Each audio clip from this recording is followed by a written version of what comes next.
কে ব্যাপার, সারাদিন তুমি কই ছিলা? তুমি সারাদিন তোমার মোবাইল বন্ধ ছিল কেন? আমি তোমাকে বললাম না যে ফুপু আসছে, একটু মোবাইলটা হোল্ড করো। তুমি তুমি সারাদিনই মোবাইল অফ করে রাখলা কেন? আরে কাঁদো কেন তুমি?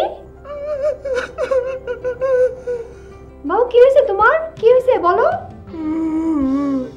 তুমি নাকি প্রেগনেন্ট? কে? এই তোমার কে বলছে? ওই তো বললো। শোনো, তুমি পুরো কথা না শুনে ফোন রেখে দিছো, তার উপরে আমাকে অবিশ্বাস করতেছো তুমি। ফুপু দিল আশ্বাস, আমি কি এটা করি কিভাবে অবিশ্বাস? তুমি হচ্ছ একটা গাধা, বুঝছো? তুমি গাধা না, গাধার বাচ্চা। এমনিতে হচ্ছে দুঃখ বিলাসী একটা ছেলে, তার উপরে সারাদিন দুঃখ করে ফোনটা রেখে দিছো, তার উপরে আমাকে করতেছো অবিশ্বাস। শুনো, তুমি ফোনটা বন্ধই রাখো। তুমি যদি এখন ফোনটা খোলা রাখো না, আমার কাছ থেকে অনেক গালি খাবা, বুঝছো? রাখো ফোন।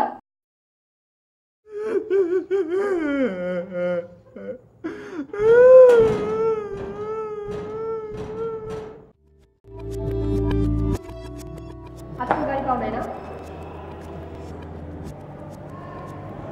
তোমাকে আমি কতবার বলছি যে এখানে গাড়ি পার্কিং করো না, এটা তোমার জন্য রাইট প্লেস না। আসলে তুমি রাস্তার মাঝখানে খালি জায়গা থাকে না, ওখানে রাখতে পারো না গাড়িটা? আমার তো ড্রাইভার নাই। ড্রাইভার নাই কেন? ড্রাইভার রাখো না কেন তুমি? ড্রাইভার লাগলে গাড়িতে প্রেম করা যায় বলো? মানে? না মানে প্রাইভেসি থাকে, খোলামেলা আলাপ করা যায় বলো? তোমাকে কে বলছে গাড়ির মধ্যে খোলামেলা আলোচনা করতে? আর যদি খোলামেলা আলোচনা করতে হয়, এরকম একটা ড্রাইভার রাখো যে কানে শুনে না। তারপরও প্লিজ একটা ড্রাইভার রাখো।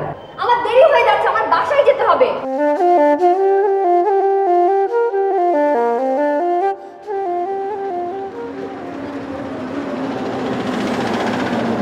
তোমাকে আমি কতবার বলছি বলো তো? আমি তোমাকে বললাম না যে গাড়ির নাম্বারটা একটা কাগজের মধ্যে লিখো, লিখে আমাকে একটা কপি দাও, তুমি একটা রাখো। তুমি যদি এই কাজটা করতা, আজকে এত ঝামেলা পোহাইতে হতো তোমার? যদি লিখে দিতা, আমাকে ওখানে একটা লোককে দিয়ে দিলে, লোকটা আমাকে গাড়ির নাম্বারটা আমাকে গাড়িটা বের করে দিত না? খালি খালি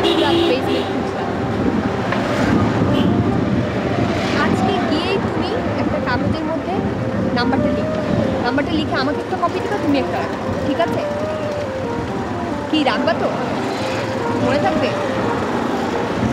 আর শুনো, আজকে আমাকে নামাই দিয়ে সন্ধ্যার সময় ওই বেসমেন্টে যাবা, যে ওর গাড়ি তো থাকবে না ওখানে, ওখানে তোমার গাড়িটা থাকবে, তুমি একটু নিয়ে চলে এসো। খুব ভালো বুদ্ধি দিছো তো এটা। আমি তো সবসময় ভালো বুদ্ধি দিই, তুমি তো খালি মনে রাখতে পারো। আমার যদি একটু শুনতা তাহলে তো এইসব প্রবলেমগুলো আর কি। কথা বলি মনে থাকে।